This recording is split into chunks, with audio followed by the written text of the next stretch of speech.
नमस्कार, मैं हूं आशीष चित्रांशी और आप देख रहे हैं द न्यूज लॉन्चर। एक वेपन सिस्टम ऑफिसर ईरान में 7,000 फीट के ऊपर पहाड़ियों के बीच में छिपा हुआ था। ट्रंप ने उसको वहां से रेस्क्यू कर लिया। 48 घंटे से पूरी दुनिया में इस खबर को परोसा जा रहा है। ईरान ने भी ये बात खोला कि ये मीडिया के जरिए जो नया मीडिया के जरिए वॉरफेयर है, ये कामयाब नहीं होगा जो पेड मीडिया के जरिए तुम काम कर रहे हो। हालांकि पूरी दुनिया में उस रेस्क्यू ऑपरेशन का सबसे ज्यादा डंका पता है कहां बज रहा है? भारत में बज रहा है सबसे ज्यादा डंका। हेमंत भाई को ले आइए, कहा कि साथ साथ डंका बजते हुए देखेंगे तो ज्यादा ठीक रहेगा। हेमंत भाई स्वागत है। आपने देखा होगा सारे अखबार पोर्टल कहीं चले जाइए, दुनिया ने देखी ट्रंप की ताकत। दुनिया ने, वो आदत हो गई मोदी की ताकत दिखाते दिखाते दुनिया ने देखी ट्रंप की ताकत। अब जो खबर हम लेकर के आए हैं, ये खबर बहुत चौंकाने वाली है। दरअसल जो रेस्क्यू ऑपरेशन की आड़ में ब्रांडिंग की जा रही है, ट्रंप की जो माइनस में अप्रूवल रेटिंग गई है उसको किसी तरह से लीप पोत करके मेंटेन करने की कोशिश की जा रही है। उसके पीछे अमेरिका का ऑल टाइम अगर कहे ना तो सबसे बड़ी अमेरिका की बेइज्जती मिलेगी उसके पीछे। ऑल टाइम ऐसा शायद ही कभी अमेरिका के साथ हुआ हो। और फिर मुझे लगता है कि सेना के या सेना के अनुभवी कमांडरों के जनरलों के साथ कंसल्ट किए बगैर कमांडर इन चीफ साहब ने ही ये प्लानिंग किया होगा। दो कमांडर इन चीफ है, एक हमारे यहाँ बादलों के पीछे से कहता युद्ध लड़ लो खत्म हो जाएगा, और एक अमेरिका में कमांडर इन चीफ है, वो अभी सर्वनाशी ही है। सीआईए के एक्स अफसर का विस्फोटक खुलासा है। ये हमारा कुछ भी नहीं है, इसमें हम वीडियो लेके आए हैं क्योंकि ये सीआईए, अच्छा और किसी का होता ना, कोई ऐसे ही ट्रंप या हमारे 56 इंच टाइप कोई बोला होता तो हम खबर भी नहीं दिखाते। CIA premier intelligence agency America की, उसके एक्स अफसर ने बहुत जबरदस्त खुलासा किया है। उन्होंने बताया है कि जो F-15 भेजा गया था, ये दरअसल एक बड़े ऑपरेशन का हिस्सा था। नातांज में जो न्यूक्लियर फैसिलिटी है ईरान की, उस न्यूक्लियर फैसिलिटी पर ग्राउंड ऑपरेशन की तैयारी थी और ग्राउंड ऑपरेशन होना था। वो ग्राउंड ऑपरेशन तो हुआ नहीं, लेकिन पूरे के पूरे अमेरिकी एयरफोर्स का ऑपरेशन हो गया। 10 विमान नष्ट हुए हैं अमेरिका के, 10 विमान। हम लोग तो 4-5 तक गिन रहे थे ना। अभी आपको दिखा देते हैं। भैया ट्वीट लाइए, ट्वीट दिखाइए फिर वीडियो चलाइएगा, हम सब दिखाएंगे आपको, ट्वीट भी वीडियो भी। देखिए, bombshell. Former CIA officer Larry Johnson confirms confirms the Pentagon is lying to the public। यानी पेंटागन पब्लिक से झूठ बोल रहा है, ये सीआईए के पूर्व अफसर लैरी जॉनसन ने जो है कंफर्म किया है। The downed US F-15 in Iran was actually preparing for a massive ground attack on the Natanz nuclear facility। ये बहुत बड़े ग्राउंड अटैक की जो है तैयारी कर रहा था। The rescue mission was a total catastrophe. मतलब ये भयंकर जो है नाकाम रहा। आगे चलिए जरा एक और ट्वीट दिखा दीजिए फिर वीडियो दिखाएंगे, पहले दोनों ट्वीट दिखा दें ताकि वीडियो समझ में ना आवे तो भी ट्वीट से साफ हो जाए। Absolute humiliation for the US military. Former CIA officer Larry Johnson reveals Iran shot down an F-15, 2 Black Hawks, 2 C-130S, 4 Little Birds, Little Birds में चिड़िया नहीं विमान, and A-10 Walthang in a single day। $400 million of US aircraft completely obliterated। $400 million के ये विमान थे। 10 A-10 वालथंग हमने आपको बताया था। 2 C-130, इस पर ईरान लगातार दावा कर रहा था हमने मारा है, और अमेरिका के कुछ मीडिया कर रही थी कि नहीं इन्होंने खुद उड़ाया है। 2 ब्लैक हॉक्स, ये हमने पहले बताया था रेस्क्यू के दौरान गिरा दिए थे F-15। इसमें 4 लिटिल बर्ड और जोड़ लीजिए आप, 400 मिलियन का। अब जरा वीडियो सुनवा दीजिए दोनों, क्योंकि जितना हम नहीं क्लियर कर पाएंगे वो वीडियो क्लियर करेगा। सुनवाइए एक एक करके। The story we've been given. Look, the story we've been given, it's a lie on several fronts. What that F-15 was doing up in that area, what was its mission? I think it was involved in preparation for a ground attack on the Natanz nuclear reactor. And when the plane went down, the number of assets that one of the pilots was picked up immediately, but the other one, they couldn't find him. There's now information online, which I've been assured is accurate, that this pilot was he apparently hit the ground 5 miles north and west of the point where he was rescued, and he basically did escape and evasion to get to the top of that mountain to be exfilled.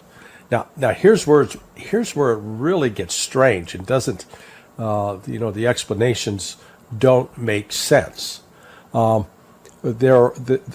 that site, there were 2 C-130 aircraft. Those are fixed-wing aircraft with 4 propellers.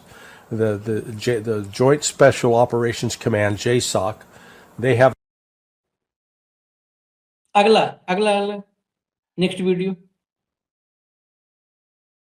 Little birds would run strafing rounds. They can carry, I think, a maximum of 4 special operations forces, either Delta Force or SEAL Team 6, one of the two. But here's the key point. They only have a combat range of about 300 miles. Now, if you fly from Kuwait to this location in Isfahan, that's 250 miles. How the hell do you get back from there? Well, that explains why at least one of those C-130s was on the ground. They can carry a fuel bladder of gasoline or aviation fuel. They can refuel these aircraft.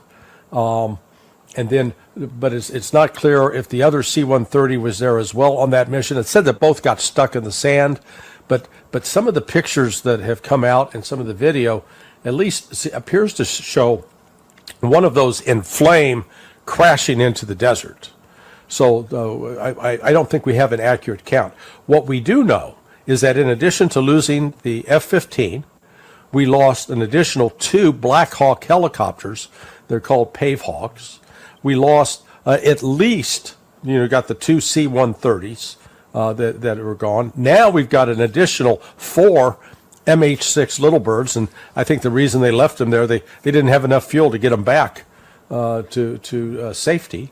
An A-10 Warthog went down, fixed-wing aircraft. So when you total it up, you're looking at about $400 million worth of aircraft that got shot down yesterday, just ostensibly to save one person.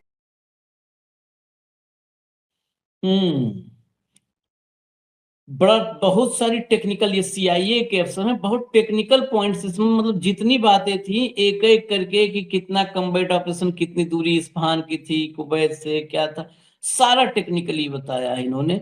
इसको explain Hemant भाई से करवाएंगे, वो defence के matter को थोड़ा और बेहतर वो समझेंगे। ये सब जो कॉम्बैट ऑपरेशन में क्या डिस्टेंस था, वापस जाने का क्या था, C-130 जो कह रहे थे, कल से भी हमारे और हेमंत भाई के बीच में भी इस पे बहुत ऑफ एयर बहुत हम लोग चर्चा किए हैं कि ऑफ एयर, हाँ हकीकत हम तो ऑफ एयर बाद में हम लोग कर लेते हैं, ऑफ एयर बहुत चर्चा की, क्योंकि मैं बार बार एक बात कह रहा था कि इसको उड़ाया है ईरान ने, और जो है बहुत सारी रिपोर्ट्स देख रहे थे हेमंत भाई भी बेस्टर की वो हिट किया। अब ये देखिए बहुत सारी इसमें भी बता रहे हैं कि एक तो आकर के उसमें सैंड में बिल्कुल जलते हुए घुसा है। हेमंत भाई क्या है ये, मतलब इनका पूरा, हालांकि हो सकता है इसके अलावा भी और वीडियो हो, हमने तो इतनी ही क्लिप दिखाई, आप तो पूरा सुने होंगे।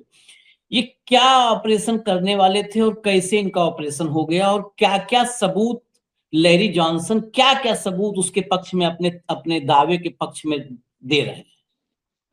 आशीष भाई नमस्कार, आपको, सारे दर्शक साथियों को भी। देखिए, इस घटनाक्रम का पूरा जो श्रेय लिया था अपने कमांडर इन चीफ साहब, आपके मित्र जो है, उन्होंने उसके बाद निश्चित तौर पे इस पे सवाल उठने स्वाभाविक ही थे। तमाम अमेरिका के अंदर जितने भी आप न्यूज चैनल्स देखेंगे वहां पे पोमेरियन बहुत थोड़े हैं, तो पोमेरियन लेकिन थोड़े हैं। तो वहां जो कुछ ब्रीफ किया है पेंटागन के हिसाब से, जो स्टोरी प्लांट की गई, जो इधर उधर से आई गई सोर्सेज के द्वारा, उस सारे का पोस्टमार्टम अमेरिका में किया ही जाता है और होता ही है, होना भी चाहिए। मैं पूरी स्टोरी पे आऊं उससे पहले थोड़ा ब्रीफ में आपको बता दूं। ये जो सीआईए के पूर्व अधिकारी जो आपने दिखाए, ये लैरी जॉनसन थे। इनका ये कहना है कि अमेरिकी सेना के लिए ये जो ऑपरेशन था ये घोर अपमानजनक था, और इसमें उन्होंने खुलासा किया है कि एक ही दिन के अंदर एक F-15, 2 black hawk, 2 C-130 fix wing aircraft, 4 little bird chopper जो स्पेशल ऑपरेशंस के लिए होते हैं, एक F-10 वेथांग को मार गिराया। और इनकी जो कीमत थी वो 40 करोड़ मूल्य के, $40 करोड़ अमेरिकी मूल्य उसकी ये बता रही। इसमें जो सवाल है आशीष भाई, हर स्टेप पर सवाल है, और सवाल वो शुरू करते हैं ट्रंप के ही दावों से, या अमेरिकी सेना के ही दावों से, या इजराइल की सेना के दावों से। मैं उन सवालों को दर्शकों के सामने, आपके सामने रखना चाह रहा हूं कि बेसिकली आशीष भाई क्या है कि ट्रंप साहब क्या कह रहे हैं कि हमने अपने ईरान की जितनी भी एयर डिफेंसेस थी उनको खत्म कर दिया। ये दावा वो लगातार कर रहे हैं, और अब से नहीं कर रहे, 3 या 4 तारीख को उन्होंने दावा शुरू कर दिया। मेरा आपसे पहला मूल सवाल यह कि जब ईरान के पास कोई एयर डिफेंस सिस्टम ही नहीं है, तो ये F-15 विमान को मार किसने गिराया? ईरान के अंदर किसने मार गिराया? तो जाहिर तौर पर उस दिन केवल ये नहीं गिरा, A-10 वॉर्थॉग भी गिरा था सेम डे, परसों की बात, परले दिन की। एक गंभीर रूप से सवाल पूछ रहा हूं, केवल सवाल उठा रहा हूं, आऊंगा फिर सारे खेल पे। एक गंभीर रूप से घायल वेपन कंट्रोल ऑफिसर 2.1 किलोमीटर ऊंचे पहाड़ पर कैसे चढ़ गया? ये अमेरिकन पेंटागन कह रही है, मैं और आप नहीं कह रहे, हम केवल सवाल पूछ रहे हैं। गंभीर रूप से घायल बताया गया है कर्नल साहब को, जो पेंटागन नहीं बताया, ट्रंप ने बताया। अमेरिका ने अपने युद्ध देश के 200 मील भीतर एक अबेंडेंड हवाई अड्डा जो यूज में नहीं था, छोड़ रखा था, जिस कई बार हवाई पट्टी छोड़ देते ना, उस तरीके से अमेरिका ने 200 मील अंदर एक हवाई अड्डे पर कब्जा किया, जो कहां पर है? जहां पर ईरान का सबसे बड़ा रणनीतिक परमाणु स्थल है, जहां पर 4 बार अटैक भी कर चुके हैं, जून पिछले साल के अलावा 4 बार इस बार, उनकी बगल में था बिल्कुल, और सैकड़ों सैनिकों को बिना किसी बाधा के वहां तैनात कर दिया। ये वो उनका दावा करता है। 2 विमान, वो जो बेसिकली जो अबेंडेंड जो एयर स्ट्रिप थी, मैं कल भी आपसे चर्चा कर रहा था कि वो रेत के कारण उसमें फंस गए, और उसमें चूंकि उनको छोड़ के जा नहीं सकते, सारी टेक्नोलॉजी वगैरह का सारा काम खराब हो जाएगा, तो इनका यह दावा है कि हमारा वो दोनों विमान और हेलीकॉप्टर भी नष्ट हो गए, हमने किए। अमेरिका ये कहता है, ईरान कहता है हमने किए। वीडियो जो आए हैं वहां पर भीषण झड़पें और मिसाइलों की बौछार दिखाई देती है, कल भी सारी दुनिया ने देखी थी, लेकिन एक भी व्यक्ति घायल तक नहीं हुआ। बौछार हुई, कोई व्यक्ति घायल नहीं हुआ। और इन सब के केंद्र में कौन था? एक व्यक्ति जो पूरी तरह से गुमनाम है, उसकी कोई तस्वीर नहीं है। ट्रंप कहते हैं कि वह सुरक्षित और स्वस्थ है, that is weapon control officer. उसका नाम आया कहीं अभी तक? कोई फोटो आया अभी तक? कहीं कुछ नहीं आया। कर्नल रैंक के थे, उनको कहते हैं बचा लिया गया, और बचाया गया जो A-10 वार्थॉग पायलट था वो भी अभी तक गुमनाम, उसका भी नाम नहीं आया। जो पायलट पहले दिन सेम डे जैसे गिरा था F-15, तुरंत बचा लिया था, जो अमेरिका का दावा है, तो उसका भी नाम और सब कुछ गुमनाम है, कुछ भी नहीं आया अभी तक। केवल ये है कि एक सेम डे बचा लिया था, दूसरे को हमने इसलिए डिस्क्लोज नहीं किया क्योंकि हमने फॉल्स फ्लैग ऑपरेशन करके उसको उठाया। ट्रंप का निष्कर्ष क्या है? ट्रंप का निष्कर्ष है कि सब इस बात का प्रमाण है कि अमेरिका ने जो ईरान का आसमान है उस पर कंप्लीट डोमिनेंस हासिल कर ली है, हवाई वर्चस्व और श्रेष्ठता हासिल कर ली है। जबकि ये पूरी की पूरी घटना घटी क्यों?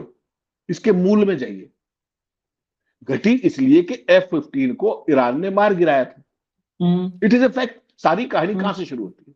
कि ईरान से मार गिराया था। तो आप तो कह रहे हो कि उनके पास एयर डिफेंस कैपेबिलिटी ही नहीं बची, तो फिर F-15 कैसे गिरा? उन्होंने मार गिराया। आपके दोनों पायलट आपने कह रहे हैं हमने वहां से उठाए। फिर ट्रंप जो झूठ क्यों बोल रहे हैं कि उनके पास वो नहीं है? असल में आशीष भाई, ये सारी की सारी बात जो आप कहते हैं ना कि जो पुलिस वाले जैसे नहीं बनाते, कहानियां बनाते हैं। जब किसी फोर्स को, किसी अधिकारी को सेना में किसी ऑपरेशन के बाद वो दे रहा होता है, तो बढ़ा चढ़ा करके उसकी साइटेशन लिखी जाती है कि आशीष चित्रांशी पहाड़ पे चढ़ गए, तूफान कर दिया, ये कर दिया, वो कर दिया। वो एक स्टाइल होता है स्टोरी टेलिंग का, स्टोरी का साइटेशन को, ऑपरेशन को बहुत बड़े पैमाने पर दिखाने का। लेकिन जितने भी ये सवाल है, मूल सवाल अनुत्तरित तब तक है कि जब सारी चीज ये हो रही थी, तो जब आप कह रहे हो कि उनकी एयर डिफेंस ही नहीं है, तो जहाज कैसे गिरा, इसका तो जवाब बता दो। वो दोनों पायलट जो रेस्क्यू किए उनके तो नाम बता दो। असल में अमेरिका के अंदर आशीष भाई दो धड़े हो गए कंप्लीटली, जैसे हमारे है ना वर्टिकल, एक भक्तों का, एक सवाल पूछने वालों का। इस युद्ध को लेकर के अमेरिका में एक बहुत बड़ा धड़ा ट्रंप की नीयत पर सवाल उठा रहा है कि वो सुबह से शाम तक झूठ क्यों बोल रहे हैं, हर एक घंटे में बयान क्यों बदलते हैं, हर 10 मिनट में बदल देते हैं। उसका कारण सिंपल ये है, एक लॉबी बहुत बड़े पैमाने पे मान दी कि जो यहां पर जो ये न्यूक्लियर साइट के आसपास था, इन्होंने ये एक अटेम्प्ट किया था कि यहां पर एक, ये कॉन्स्पिरेसी थ्योरी है वहां, कि वहां पर जो अटैक किया गया वो केवल ये था कि ये ट्राई ये कर रहे थे कि यहां से, जैसे वेनेजुएला में ऑपरेशन किया था ना, राष्ट्रपति को उठा के लाए थे, ऐसे एक ऑपरेशन करके यहां पर जो 400 से 550 किलो के बीच में यूरेनियम है, जो 60% के आसपास उसको वो किया जा चुका है, तो ये उसको उठाने का खेल था। अब इसको ना तो ईरान कंफर्म करेगा, ठीक, क्योंकि उसकी पूरी की पूरी सुरक्षा का दायरा सवालों में आ जाएगा, और अमेरिका इसलिए नहीं करेगा क्योंकि ये फेल्ड अटेम्प्ट है। अटेम्प्ट तो पूरा नहीं हुआ ना उस तरीके से, इतना बड़ा नुकसान हो गया, जितने अरबों रुपए का नुकसान हो गया जो अपने हार्डवेयर का, तो कोई भी स्वीकार नहीं करेगा। अब आशीष भाई, इस पे जो मूल सवाल आता है ना, वो सवाल जैसे आपने कहा कि डिफेंस कॉरेस्पोंडेंट के तौर पर, उसके तौर पर अगर आप देखो तो आपको देखना पड़ेगा कि इस सारे युद्ध की कवरेज का एक बार सीन देखना पड़ेगा आपको। अमेरिका और वेस्टर्न मीडिया, उसका मैक्सिमम कंट्रोल किसके पास है? स्वाभाविक तौर पे पूंजीपतियों के पास है, कैपिटलिस्ट के पास है, नंबर एक। उसमें सबसे बड़े वेस्टेड इंटरेस्ट अमेरिका में किसके होते हैं? वेपन लॉबी नंबर एक, जो बड़ी कंपनी है, बहुत बड़ी, बोइंग, लॉकहीड मार्टिन, ये सारे के। दूसरा वहां पर खेल होता है मेडिसिन और फार्मा लॉबी का, ठीक, और बाकी सारी लॉबी है, आईटी की लॉबी, फला लॉबी, ये लॉबी। इस केस में अमेरिका की मूल ताकत क्या है? मिलिट्री हार्डवेयर, उसी के सारे खा रहे सैकड़ों सालों से, सारी दुनिया को लड़ाते हैं, हथियार बेचते, यही धंधा है उनका। अब सवाल ये है कि पूरे युद्ध की कवरेज कैसे देख रहे हो आप? ये बहुत महत्वपूर्ण सवाल आएगा कि जिस तरीके से इजराइल और अमेरिका दुनिया को सच्चाई से रूबरू कराते कैसे। अपने यहां है ना, एक व्हाट्सएप आता है, सारे शुरू हो जाते हैं, हेडिंग भी नहीं बदलते, कॉमा भी नहीं, फुल स्टॉप भी नहीं। ट्विटर का ड्राफ्ट आता है, सारे पोमेरियन हुआ हुआ करने लगते हैं। वहां भी ऐसा ही है, और मैं आपको इसकी पूरी डिटेल समझिएगा जरा खेल को। ईरान और लेबनान के खिलाफ अपने दोहरे युद्ध में इजराइल ने अपने इतिहास में कुछ सबसे कड़े मीडिया नियम लागू किए कंट्रोल के। हम कई बार बात कर रहे हैं पहले दिन से, उसमें विदेशी पत्रकार तक भी शामिल है, जिसको आप मिलिट्री सेंसरशिप हम पहले दिन से कह रहे हैं। मिलिट्री सेंसरशिप लागू है वहां पर। इसमें यह समझने में मदद मिलती है कि ईरानी जवाबी हमलों की अंतर्राष्ट्रीय कवरेज में अक्सर नागरिक भावनाओं को हुए नुकसान को ही प्रमुखता दी जाती है। केवल क्या दिखाते हैं कि फलाने सिविलियन एरिया में अटैक हो गया, फलानी सड़क पे गिर गया, फला ये हो गया। कभी ये नहीं बताएंगे कि मोसाद के हेडक्वार्टर पे हो गया, आईडीएफ के दफ्तर पर हो गया, वो फलानी हाइफा रिफाइनरी के ऊपर हो गया, वो कभी नहीं बताएंगे। क्यों? क्योंकि रणनीतिक सुविधाओं पर हुए हमले को छिपाया जाता है विद एन इंटेंशन, क्योंकि उसमें कमजोरी दिखेगी। किस चीज की? आपकी एयर डिफेंस की, आपके आयरन डोम की। तो ईरान इजराइल युद्ध के अंदर अब तक का इतिहास में सबसे भयंकर मिलिट्री सेंसरशिप लागू है वहां पर इजराइल के अंदर। तो वो सारी सूचनाएं आती हैं, प्रकाशन हो या प्रसारण हो। इजराइल के अंदर पत्रकारों को सुरक्षा मामलों से संबंधित किसी भी सामग्री को आईडीएफ सैन्य सेंसर के जरिए, जैसे अपने 75 में था, उसको प्रस्तुत करना होता है, जो विस्तृत सेंसरशिप नियमों को लागू करता है। और वहां की रिपोर्ट क्या कहती है? ये सैन्य सेंसर प्रतिदिन औसतन 20 से अधिक समाचार रिपोर्टों में इंटरवीन करता है। यानी कि आशीष चित्रांशी ने खबर बनाई, सेंसरशिप के लिए वहां भेजी कि भाई चेक करो इसको, उसमें कहेगा कि नहीं ये नहीं जाएगी, इसका ये पार्ट नहीं जाएगा, इसका ये पार्ट नहीं जाएगा। और इसका जो इंचार्ज है इस पूरे के पूरे खेल का, इजरायली सेना का कर्नल है नेतनेल कुला। वही सारे सेंसरशिप ऑपरेशन का बॉस है। हर चीज उसकी टेबल के नीचे से जाएगी, तब वो रिपोर्ट होगी या नहीं होगी ये पता लगेगा। तो वो इन सारी रिपोर्ट्स में हस्तक्षेप करता है, मैक्सिमम पर पूर्ण प्रतिबंध होता है, ज्यादातर में भारी काट छाट किया जाता है, यानी कि जितना सेना चाहेगी केवल उतनी खबर बाहर आएगी। ये इजराइल की स्थिति है। अब आप अमेरिका में आ जाइए। अमेरिका में ईरान के खिलाफ अपने सैन्य अभियानों पर पूर्ण महत्वपूर्ण सूचना नियंत्रण लागू कर रहा है, लेकिन बिना किसी आधिकारिक घोषणा या सेंसरशिप के। अनाउंस नहीं किया, लेकिन खेल सारा वही हो रहा है। कवरेज को प्रभावित करने के लिए वह प्रतिकूल सूचनाओं को जारी होने से कंप्लीटली ब्लॉक कर देता है, रोक देता है। और आलोचनात्मक रिपोर्टिंग को रोकने के लिए यह पहुंच प्रतिबंधों, नियामकों, धमकियों और राजनीतिक संदेशों के माध्यम से दबा दी जाती है। यह है ट्रंप का प्रशासन। यानी कि जो हमारे वाला मॉडल था उसकी फर्दर एक्सटेंशन है। इजराइल को तो कोई समस्या नहीं, उनको तो मिलिट्री सेंसरशिप लागू करने में 1 मिनट लगती, कर दी। ट्रंप ये बात कह नहीं सकता ओपनली, क्योंकि अमेरिका एक बड़ा देश है जिस तरीके की पूरी दुनिया में स्थिति है। और जैसे ही वहां ऑफिशियल मिलिट्री सेंसरशिप लागू हुई तो पूरी दुनिया में उसका मैसेज किया जाएगा कि अमेरिका लड़ाई हार रहा है, वरना सूचनाएं आने दो। पेंटागन की ब्रीफिंग आपने देखी, किस तरीके से मीडिया को रिस्ट्रिक्ट किया गया। तमाम जो लोग सवाल पूछते थे उनकी एंट्री बैन कर दी गई। अब या तो पीट हेगसेथ ब्रीफ करता है या ट्रंप साहब ट्वीट के जरिए जो भी करते हैं। ये पूरी परिस्थिति है पूरे युद्ध की। तो जो इस सीआईए ऑफिसर ने जो आपको बताया अभी, ये basically it is only tip of the iceberg.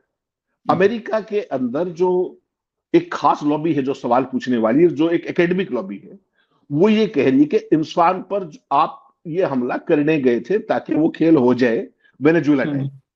और ये ऑपरेशन रात भर चला और वहां जबरदस्त फायरिंग हुई और 3 किलोमीटर के एरिया में इन्होंने कुछ नहीं छोड़ा, सबको जो कुछ भी आया वो MQ-9 ड्रोन के जरिए बहुत जबरदस्त फायरिंग भी की। तो चूंकि मैं और आप तो यहां बैठे, हम तो कोई ग्राउंड के हमें उस तरीके से वो नहीं। अमेरिका की जितनी भी रिपोर्ट्स आप देखेंगे, सरकारी पक्ष वो गीत गा रहा है जो ट्रंप साहब ने जो बताया कि दुनिया का सबसे वो निश्चित तौर पर देखिए जो वेपन कंट्रोल ऑफिसर को निकाला, मैंने भी कल फेसबुक पे लिखा सबसे पहले कि निश्चित तौर पे एक बहुत बड़ा डेयर डेविल ऑपरेशन, इसमें कोई शक नहीं। लेकिन तब तक उनका कोलेटरल नुकसान क्या हुआ वो किसी को भी नहीं पता था। किन परिस्थितियों में ऑपरेशन हुआ किसी को भी नहीं पता। कुछ वो नहीं पता था, इतनी डिटेल वो नहीं तो आई थी। हाँ, सब्सिक्वेंटली बाद में मैंने और आपने मेरे ख्याल 11 बजे डिस्कस कर लिया था। तो वो जो सारी परिस्थिति है उसमें अब देखना ये पड़ेगा कि अमेरिका और इजराइल जहां तक कवरेज का मामला है उसमें डरे क्यों हुए हैं, क्यों बैकफुट के ऊपर है। और ट्रंप जिस भाषा पे आए हैं, गाली गलौज की भाषा पे ईस्टर संडे के दिन, वो साधारण नहीं है, वो असाधारण है। हालांकि वो बुली है, हम तो पिछले साल 20 जनवरी से कह रहे हैं वो बुली, स्ट्रीट वो फाइटर टाइप की भाषा यूज करते हैं। लेकिन जो ये भाषा यूज कर रहे हैं इसका मतलब वो आदमी बहुत भारी दबाव में है। और 48 घंटे में आपने एक ऑब्जर्व किया होगा चीज, पिछले 48 घंटे जब मैं और आप बात कर रहे हैं, ट्रंप ने मीडिया से बात नहीं की है 48 आवर्स से। नहीं तो वो आदमी दिन में 6 बार मीडिया से बात करता है, 8 भी कर सकता है, 6 तो पक्का ही है। वो 48 घंटे से क्यों अलूफ है और क्यों उसने वो भाषा प्रयोग करी, इस सारे के भी मायने निकाले जा रहे हैं अमेरिका के अंदर। और तमाम लोगों ने तमाम तरह की चर्चाएं वहां छेड़ दी हैं। और उसमें यह भी है कि ट्रंप को अब मुक्ति पाली जाए तो बेहतर है, जिस तरह की परिस्थितियां क्रिएट कर दी हैं ओवरऑल इंटरनेशनल। और खासतौर पे ये जो ट्वीट किया उन्होंने गाली गलौच वाला, इसके बाद अमेरिका का जो इवन जो रिपब्लिकन्स का भी एक दड़ा है वो भी ये कह रहा है कि अमेरिका को एक टेररिस्ट कंट्री के तौर पर स्थापित नहीं होना चाहिए, जो अब हो रहा है। और देश की छवि कहीं ना कहीं प्रभावित हो रही है, क्योंकि देखिए ट्रंप का तो आखिरी कार्यकाल है, आशीष भाई चले जाएंगे, कोई खास बात नहीं। रिपब्लिकन्स को तो अपनी पार्टी भी चलानी है, दुकान भी चलानी है। वो सारी परिस्थिति जो है वो आपको देखनी पड़ेगी एक बार कि किस तरह उसमें है। लेकिन अमेरिका में आप कुछ भी कर लो, अमेरिका में सवाल जवाब बंद नहीं होते, सवाल जवाब लगातार किए जाते हैं। और हमारी तरह नहीं है कि किसी कॉलेज गलगोटिया वाली बच्ची ने किसी ने लिख दिया उसका भी ट्विटर हैंडल ब्लॉक कर दिया। हमारे वहां ऐसा नहीं, लगातार चर्चा है, परिचर्चा है, सब कुछ हो रहा है। लेकिन सारे खेल के अंदर एक बात बड़ी तय है कि ट्रंप और नेतन्याहू ने जो ये मिस एडवेंचर किया है वो हर रोज एक्सपोज हो रहा है, इसमें कोई समस्या नहीं, हर रोज एक्सपोज हो रहा है। और सुबह से आज जो स्टोरी चला रखी है कि वो युद्ध विराम फला ये सब, आपको पता है 3 दिन की छुट्टी थी, आज नया हफ्ता शुरू है, शेयर मार्केट खुलनी है, ये सारे प्रपंच उसके लिए किए जा रहे हैं। इवन डेमोक्रेट सेनेटर जो है उन्होंने कहा भी कि आज चूंकि मार्केट खुलनी है इसलिए ये सारे डैमेज कंट्रोल के लिए शेयर मार्केट ज्यादा नीचे ना जाए, उस पर वो सारे का सारा फोकस कर रहे हैं ताकि ट्रंप के जो एलाइज हैं वो अपना करकराले जो खेल कर रहे हैं। इस समय जब मैं और आप बात कर रहे हैं ईरान की सबसे बड़ी गैस फील्ड पर इजरायली हमला हो गया है। हो गया। अभी अभी जब मैं और आप बात कर रहे हैं, साउथ पार्स पे हमला, साउथ पार्स पर अभी हमला हो गया है। दुनिया की सबसे बड़ी गैस फील्ड है जो ईरान से लेकर कतर के बीच में फैली हुई है। 50% ईरान के एनर्जी सप्लाई का 50% इसी से जो है साउथ पास गैस फील्ड से ही उस पर अटैक किया है। ये अभी हालात देखिए, जो बात कर रहे हैं कि नियंत्रण मीडिया पर क्या है और हकीकत क्या है ऑपरेशंस की। आज जो इंटेलिजेंस चीफ को मारा वो भी क्वार्ट ऑपरेशन था, वो बताया। अब वो वहां पे फिर भी अभी मैं कह रहा हूं कि मीडिया पर नियंत्रण के मामले में भैया मजबूरी हो जाती है हमारे यहाँ तुलना करना। वो जो कुल्ला जिसके हाथ में है जिम्मेदारी, उसको मोदी जी गए थे तो 2-4 कुल्ला करवा दिए होते तो ज्यादा ट्रेंड हो जाता। 20 से ही खबर कर पा रहा है ना। हमारे यहाँ 20 से ही खबर होती है कि जो वो हिरन के बिना जानकारी के चल जाए, वो 20 खबर कौन होती है? जो हम लोग चलाते हैं। बाकी हर खबर उसके अप्रूवल से चलती है। तो अभी बहुत अंतर है। इजराइल वाले में भी बहुत अंतर है। और इजराइल तो खैर, इजराइल तो नरसंहार करने वाला है। 3-3 4-4 पत्रकारों को मार डाला इसी में। अब तक 3 पत्रकार की तो डेथ कंफर्म, जो 3 और 3 मतलब प्रतिष्ठित पत्रकार जो मतलब वहां रिपोर्टिंग कर रहे थे लेबनान में, उनको मार डाला। उन पर टारगेट करके बम गिराया। एक तो जो बचा उसने बताया कि टारगेट करके हमको जो है एलिमिनेट करने के लिए बम मारा था। जो बचा था एक जो है पहले वाले अटेम्प्ट में, उसके बाद 2 को मारा, फिर 1 को मारा। तो इजराइल तो खैर, इजराइल तो मतलब आप, मैंने एक कार्यक्रम और कहा था कि अब जो लोग भी कह रहे हैं फादरलैंड का क्या थे, तो जिसका था उसने कहा हमारा नहीं है। हम तो खुल के कह दिए, जिसका था उसने अपना कह दिया था। लेकिन अब तो जो इन्होंने दुनिया को दिखाया है कि कितने शैतान हैं, इनके साथ दोस्ती करने वाला भी संदेह के घेरे में, कि इनको कहे कि मेरे फ्रेंड है, माय डियर फ्रेंड है। हाँ, तो और आशीष भाई, अमेरिका की बात रही। एक छोटी सी अमेरिका की वैल्यू बात एडिशन। रही कि वहां पे फॉक्स और 1-2 को छोड़ करके बाकी सब जम के सवाल कर रहे हैं। फॉक्स है, इक्का दुक्का और ऐसे ही है। हाँ, आप कह रहे थे कुछ। मैं साउथ पार्स वाली जो आपको बात कर रहा था, वहां पर जो है बड़े पैमाने पे ये हुई है। सबसे बड़ा दुनिया का गैस फील्ड है ये। और आपको याद होगा 18 मार्च को भी यहां पर अटैक किया था इजराइल ने। और तब अमेरिका के राष्ट्रपति ने उससे पल्ला झाड़ लिया था, ये करके कह के कि हमसे ना तो इस बारे में चर्चा की ना हमें इसकी जानकारी थी। और उसने ये भी चेतावनी दी थी कि आगे से इस पर हमला नहीं होना चाहिए। और जो ट्रंप की डेडलाइन है आशीष भाई, कि जो ये आरबूज खोलने वाली, वो कल सुबह तक थी। कल मंगलवार को सुबह तक थी। और ये देखिए आज सोमवार है, और सोमवार की शाम को वहां पर अटैक कर दिया। ये है वो धोखा जिसको ईरान बार बार कॉल करता है कि तुम हर बार धोखा दे करके 10 दिन का टाइम दिया और उसके बाद फिर ये कर दिया। अभी वो डेडलाइन खत्म नहीं हुई। तो ये जो कार्रवाई है पूरी की पूरी आशीष भाई, इस पूरे युद्ध का अगर आप वो देखोगे तो इसमें एक ही चीज है, और इसमें कोई शंका बची नहीं कि इजराइल एक देश नहीं है, एक आतंकी गिरोह उस पर सत्ता पे काबिज है। जिस तरीके से कंप्लीट एक कार्रवाई उनकी आतंकवादी है। एक देश इस तरह की चीजें नहीं करता, और हर अटैक युद्ध अपराध की श्रेणी में आता है। हेमंत भाई, जब आपने चर्चा की, हमारे यहाँ बड़ा विवाद हो जाएगा, लोग वो करने लगेंगे। यहाँ पर 2-4 ऐसे हैं ना जो कहते हैं यहूदी और सनातनी एक अगरबत्ती दिखाने वाले। आपको बताएं, इजराइल का जो 5वां प्रधानमंत्री था, 4था-5वां प्रधानमंत्री, वो घोषित आतंकी संगठन का जो है वो था, मेंबर था और हेड रहा था। घोषित आतंकी संगठन जो 1947-48 में घोषित आतंकी संगठन था उसका। तो इजराइल का इतिहास फिर अगर वो करेंगे तो मैं इजराइल का इतिहास, पहला प्रधानमंत्री और 4था और 5वां प्रधानमंत्री, ये सब खोल दूंगा। नाम, संगठन का नाम, और दुनिया में टेररिस्ट ऑर्गेनाइजेशन घोषित था। उसका मेंबर जब प्रधानमंत्री जिस देश का बनता है, तो आप कैसे कह लोगे?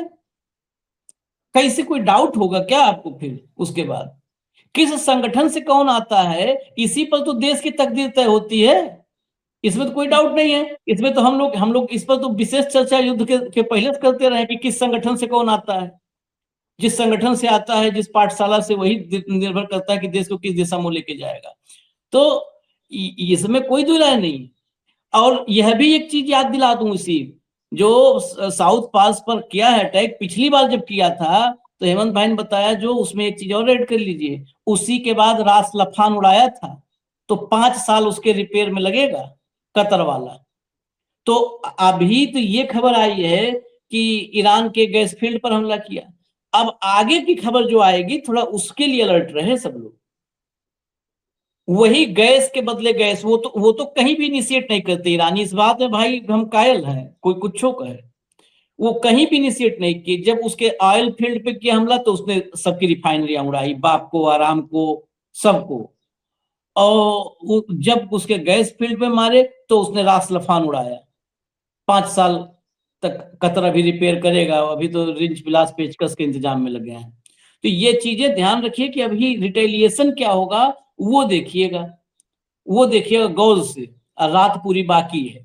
और इसके साथ और एक बात कर दें कि जो ये CIA के अफसर ने खुलासा किया है, इस खुलासे की कड़ियां भी और जुड़ेंगी आगे, यहीं पर नहीं रुकेगा। अभी इसको मान लीजिए कि पहला एपिसोड है, और रुकेंगी, जुड़ेंगी। वो जो अभी वो बातें चर्चा में नहीं आई, कार्यक्रम लंबा होगा नहीं तो मैं पूछ लेता, वो जो इराक कुवैत 250-300 किलोमीटर वाला सब चक्कर समझा रहे थे, जी वो जो है, हाँ, नहीं, उसमें वो बहुत सिंपल सी बात उसमें ये थी कि उसकी जो फ्लाइंग सीलिंग है वो मैक्सिमम 300 माइल्स की है एक फ्यूलिंग के अंदर। तो उसको वापस जाने की समस्या थी, और वो अनप्लान्ड एक तरीके से मूव था, क्योंकि 300 माइल उसकी पूरी सीलिंग है और 250 माइल वो ऑलरेडी आगे थे। या तो वो गैसोलीन या ATF कैरी करते, नहीं तो यही होना था जो हुआ। क्योंकि कोई भी आप जब यूज करते हो, एयरक्राफ्ट करते हो, चाहे फिक्स विंग करते हो, चाहे रोटर करते हो, जो भी करते हो, उसको आपको सारी लिमिटेशन तो देखनी पड़ती है ना, कि किसकी क्या सीमाएं हैं, किसकी क्या खासियत है, किसकी क्या शॉर्टकमिंग है। तो वो सारा बता रहे थे किस तरीके से ये हौच-पौच हुआ ये ऑपरेशन, जिसको बॉस्ड अप कहते हैं।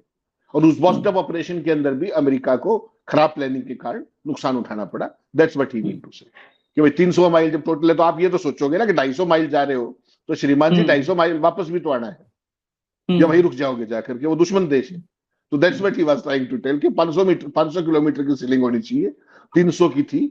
उसके लिए ATF कैरी करना पड़ेगा या आपको जो भी करना पड़ेगा, और वो संभव नहीं था। That's what he was trying to tell. चलिए, इजाजत दीजिए, हमें सिलसिला जारी है। अगर कुछ और फिर बड़ा हो जाएगा तो फिर आएंगे, अभी विराम नहीं है। तो अभी आप इंतजार करिए, कुछ भी अपडेट होगा तो लेके आएंगे। धन्यवाद हेमंत भाई, बहुत बहुत धन्यवाद, नमस्कार।